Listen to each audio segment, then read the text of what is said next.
The Girl Who Can. The Girl Who Can is an apt and suggestive title for the story by Anna Atta Aydu. Suggestive title भी है, appropriate title भी है. The entire story revolves around a 7-year-old girl, Adjoa, who is a victim of societal constraints that a girl child has to endure. ये पूरी कहानी जो है एक बच्ची जो 7 ईयर ओल्ड है उसकी चारों ओर घूमती है. ये जो एडजॉय है ये विक्टिम है सोसाइटल कंस्ट्रेंट्स. सोसाइटल मतलब सोसाइटी से बंधे हुए जो कंस्ट्रेंट्स हैं, लिमिटेशंस हैं, उसकी विक्टिम है जो किसी भी गर्ल चाइल्ड को हैज टू एंड्योर करना ही पड़ता है. As an innocent child she has no idea where her fault lies and what she can do about it. वो एक इनोसेंट चाइल्ड होने के नाते उसको कोई आइडिया नहीं है कि उसकी गलती कहाँ है और वो इस बारे में क्या कर सकती है. The story depicts how the little girl child Adjoa was able to break through gender myths and rise above the social constraints to prove her matter.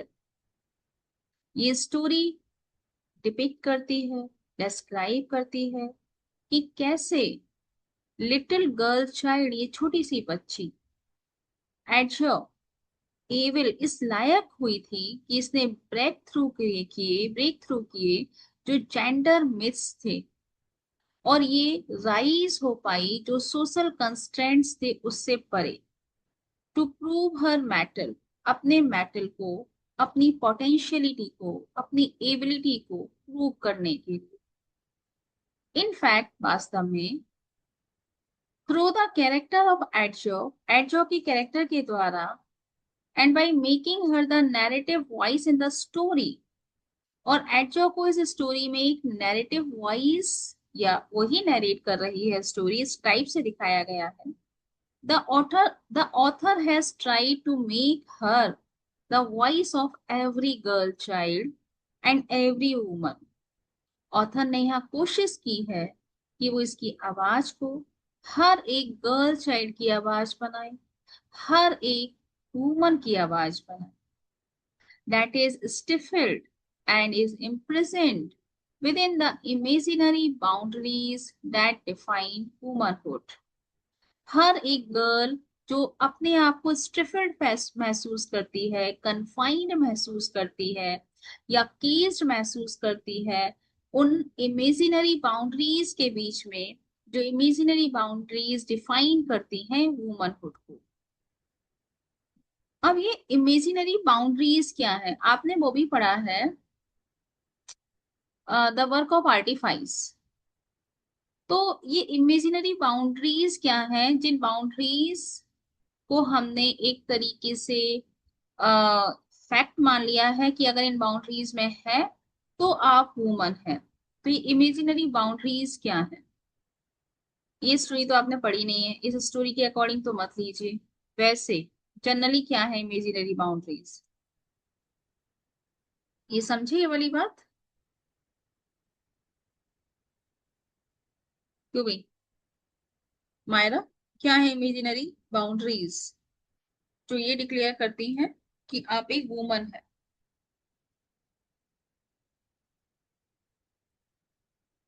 हम्म.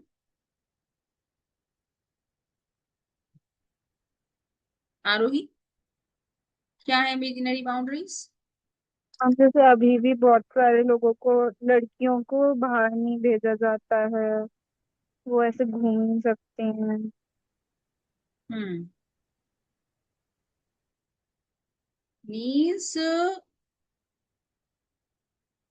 हर एक चीज जो ये डिसाइड करे कि अगर आप ये करेंगी, if you wearing this then this is wrong for you, so you have to wear this. If you will speak like this, that's not the way to speak like this for a girl. Don't speak like this.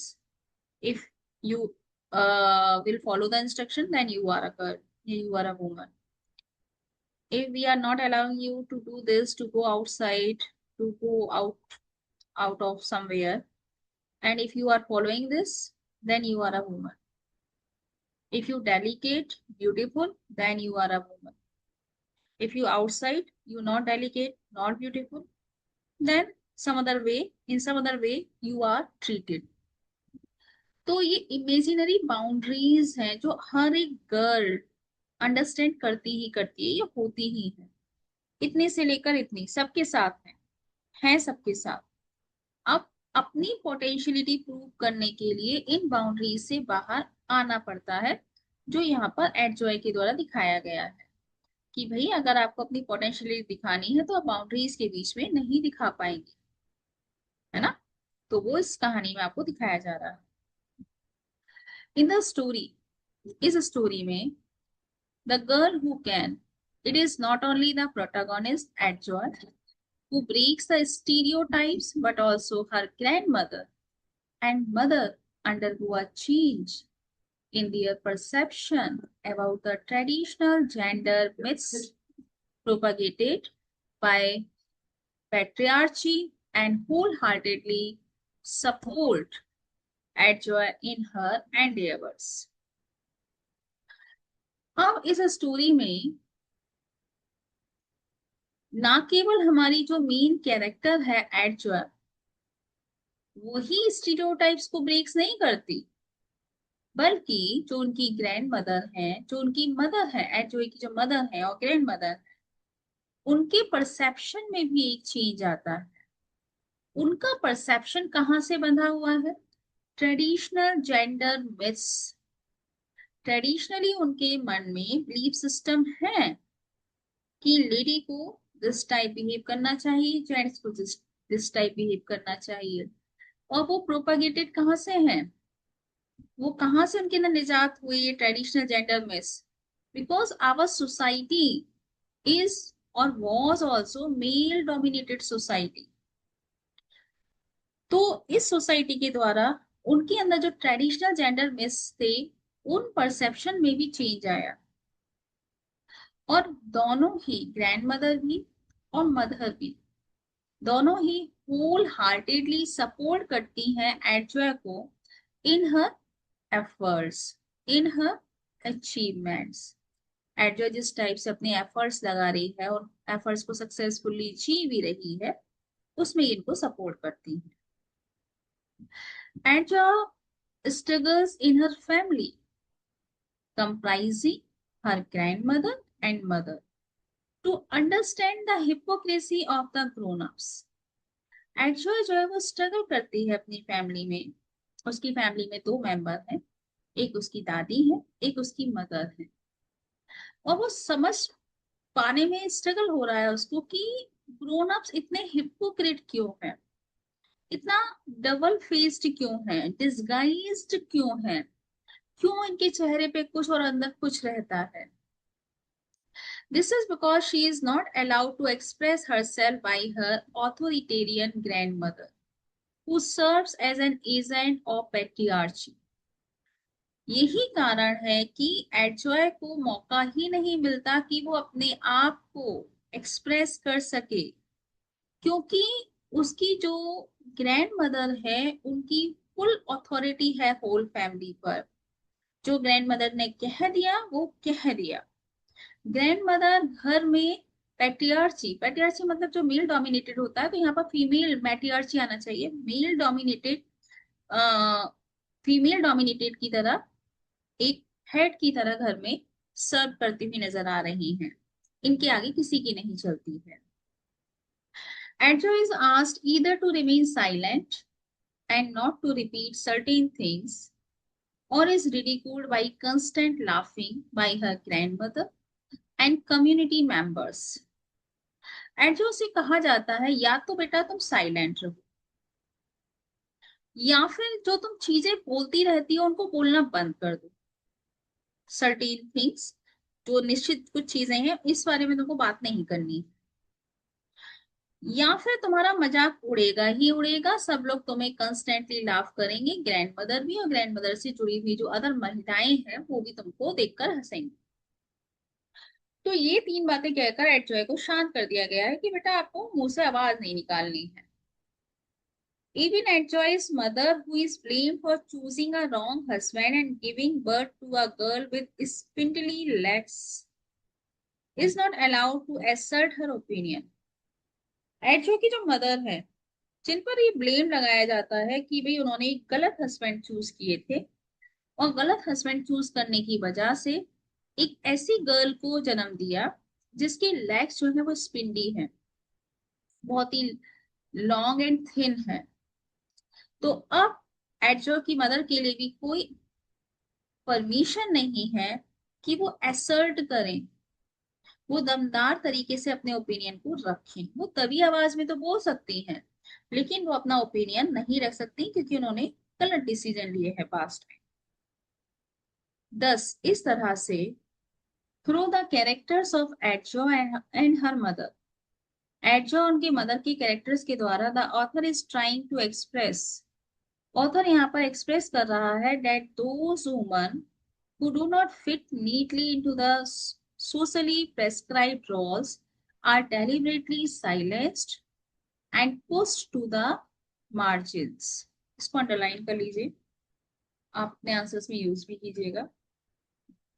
तो यहाँ पर author describe कर रहे हैं कि वो characters, वो women जो नीटली फिट नहीं होती, सोशली प्रेस्क्राइब रोल्स जो हैं, मदर का, डॉटर का, ग्रैंड मदर का, तो ग्रैंड मदर को ऐसे बिहेव करना चाहिए, अगर वो वैसे बिहेव नहीं करेंगी उनको मार्जिनलाइज कर दिया जाएगा, उनको एक किनारे पर छोड़ दिया जाएगा या दरकिनार कर दिया जाएगा, साइलेंस्ड कर दिया जाएगा। मदर वैसे बिहेव नहीं करती, अगर जैसे मदर को बिहेव करना चाहिए वो किसी और तरह से बिहेव कर रही हैं तो उनको भी मार्जिन पर छोड़ दिया जाएगा, साइलेंस कर दिया जाएगा। गर्ल अगर वैसे बिहेव, गर्ल से समझ पाओगे, गर्ल अगर वैसे बिहेव नहीं कर रही है जैसे हम उम्मीद कर रहे हैं, वो किसी और आउट ऑफ द बॉक्स जाकर ही बिहेव कर रही हैं तो उनको भी मार्जिन पर डाल दिया जाएगा, साइलेंस कर दिया जाएगा। This is true now also in such a robotic society, technological advanced society. Now also this is true. Girls going to, मतलब स्पेस में भी जा रही है। Then also, besides facing the problem of expressing her feelings, Adjo is constantly reminded by her grandmother about her too long and thin legs that might not be able to support her hips for childbearing। अब यहां से आप समझ जाएंगे, अगर कोई girl है तो उसका मेन काम इस दुनिया में गिव बर्थ, बच्चे देना है, और अगर वो नहीं दे पा रही है तो she is not a girl, this is. Besides facing the problem of expressing her feeling, एक तो एड्रॉय को एक तो ये प्रॉब्लम है कि वो अपनी फीलिंग्स व्यक्त नहीं कर सकती घर में, 7 साल की बच्ची है बस ये। दूसरा, कंस्टेंटली उसकी ग्रैंड मदर उसको याद दिलाती रहती हैं, इतनी छोटी बच्ची को इतने छोटे से याद दिलाया जाता है बच्चों को, you are like this, you are black, you are this, you eyes like this, ठीक है। तो उसकी ग्रैंड मदर उसको कंस्टेंटली रिमाइंड कराती है, उसके लॉन्ग और थिन लेग्स देखो तुम्हारी कितनी लंबे और पतली टांगे हैं, that might not be able, और इतनी पतली टांगे सपोर्ट नहीं करेंगी तुम्हारी हिप्स को, और जब सपोर्ट नहीं करेंगी तो चाइल्ड बियरिंग तो पॉसिबल ही नहीं।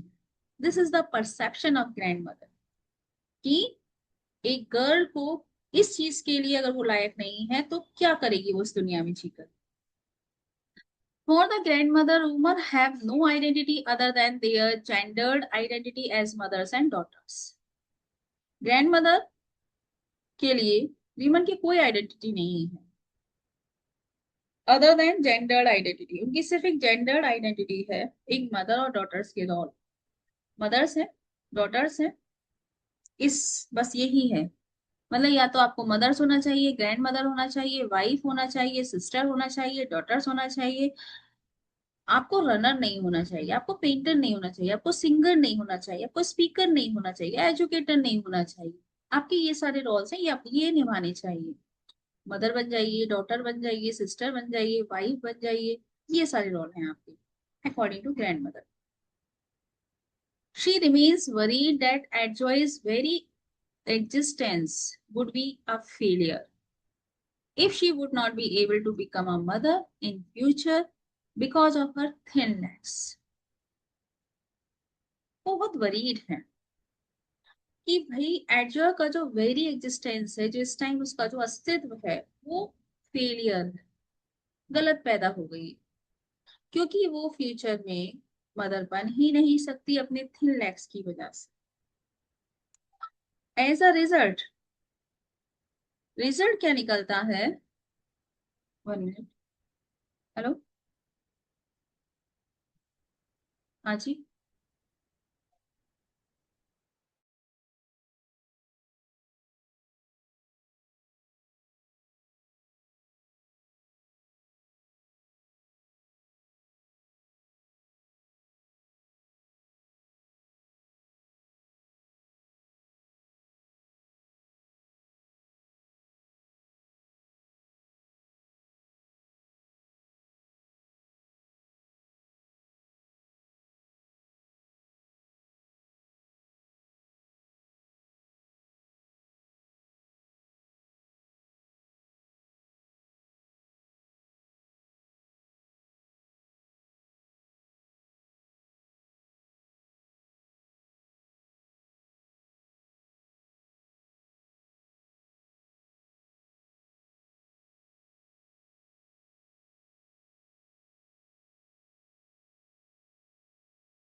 हाँ भाई, हम लोग थे।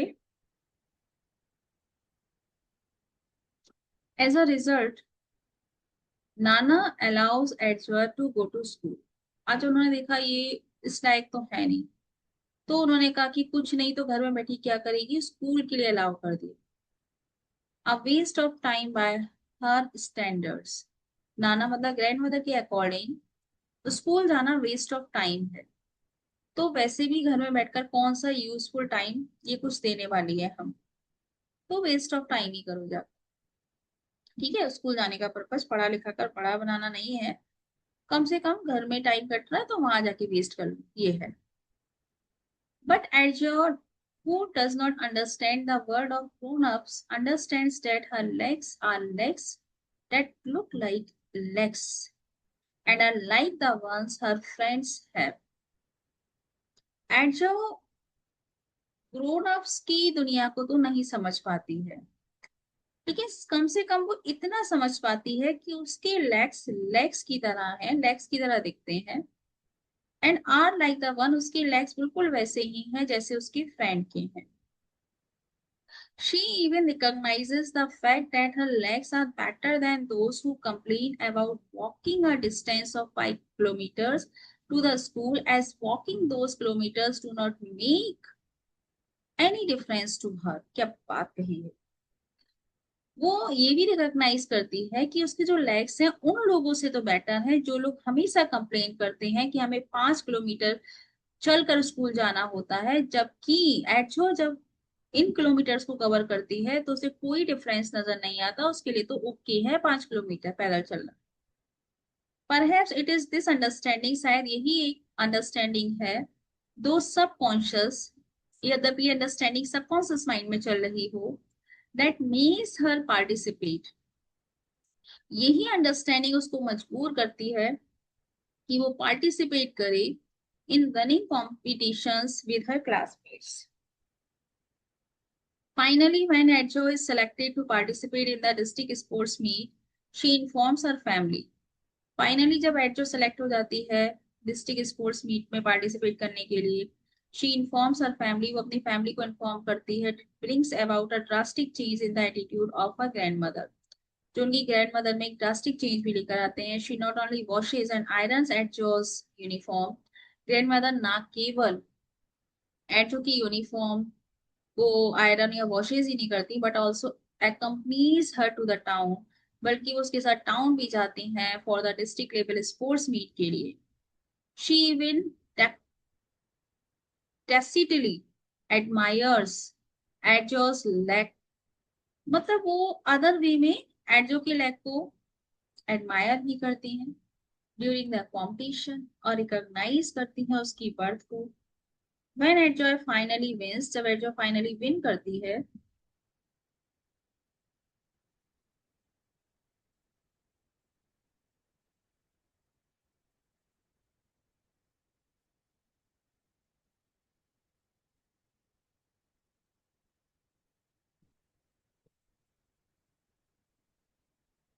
इसके आगे का कौन सा पेज नंबर है?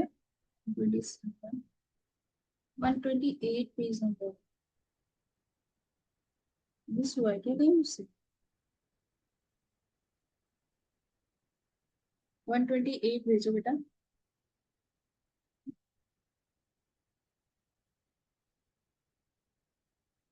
अच्छा यहाँ होगा।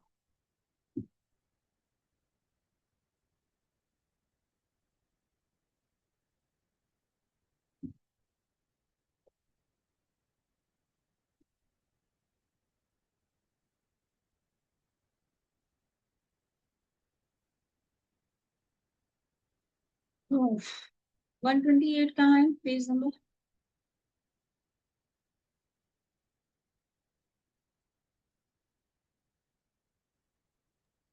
पहले ही भेज दिया था। कहाँ पर है? देखो, दो ही तो पेज भेजे हैं हमने। 129 ये वाला है। हाँ ये 128। The cup for the best allrounder junior athlete की तरह वो जीतती है। The grand mother is so happy, वो बहुत खुश होती है। That she carries the cup on her back as if she were carrying a baby or something precious। वो उस कप को अपने बैग पर लेकर दौड़ती है, मानो कि वो अपने बैग पर किसी बेबी को लेकर दौड़ रही है या किसी प्रेसियस चीज को लेकर दौड़ रही है। दस एडजो विंस द रेस, और इस तरह से एडजो उस रेस को जीतती है विद द वेरी लेग्स, उन्हीं पर्टिकुलर लेग्स से which were considered thin and weak according to the conventional standard set for women. This led to the collapse of the patriarchal structure that defined women solely in the roles of mothers, as presented in the story by Adjoy's grandmother। ये जो आपने incident देखा, ये धराशाही कर देता है उस पैट्रियार्चल structure को, जिसने ये डिफाइन किया हुआ है कि विमन का सिर्फ एक ही रोल है, वो है मदर्स, जिसको इस स्टोरी में प्रेजेंट किया गया है एट जॉयस की ग्रैंड मदर और मदर के द्वारा। Every word in the title of the story has a specific significance that justifies its aptness। इस स्टोरी के टाइटल में हर एक वर्ड जो है उसका एक स्पेसिफिक सिग्निफिकेंस है, और वो इसकी एप्टनेस को, इसकी एप्रोप्रिएटनेस को जस्टिफाई भी करता है। The definite article the is used to define or identify a particular person or thing। जो द यूज हुआ है वो किसी पर्टिकुलर थिंग को डिफाइन करता है। गर्ल जो यूज हुआ है is a reference for every woman, हर वुमन के लिए एक रेफरेंस है। The words who can acquire special significance है as they represent those women who can rise above the gender myths and prefix societal norms. ये significance है, represent करता है उन वुमन को जो जेंडर मिस से ऊपर आई एंड प्रीफिक्स किया सोसाइटल नॉर्म्स जो थे उससे ऊपर आई, and appear as winners in whatever field they choose। और विनर्स की तरह नजर आई उस फील्ड में जिस भी फील्ड को उन्होंने चूज किया, चाहे वो पॉलिटिक्स में हो, स्पोर्ट्स में हो, आर्ट में हो, लिटरेचर में हो, एंटरटेनमेंट में हो, एजुकेशन में हो, even in the fields which are hitherto recognized as typical male bastions like science, technology and maths। एडजो's victory not only opens a new avenues. एडजो की विक्ट्री न केवल नए रास्ते खोजे for her future but also makes the beginning of a new order. बल्कि एक नए order की बिगनिंग हुई in which girl, children or women are not confined to a single function. जिसमें गर्ल, चिल्ड्रन और वुमन सिर्फ एक सिंगल फंक्शन में डिफाइन नहीं है. They can prove their worth and justify the title. Okay.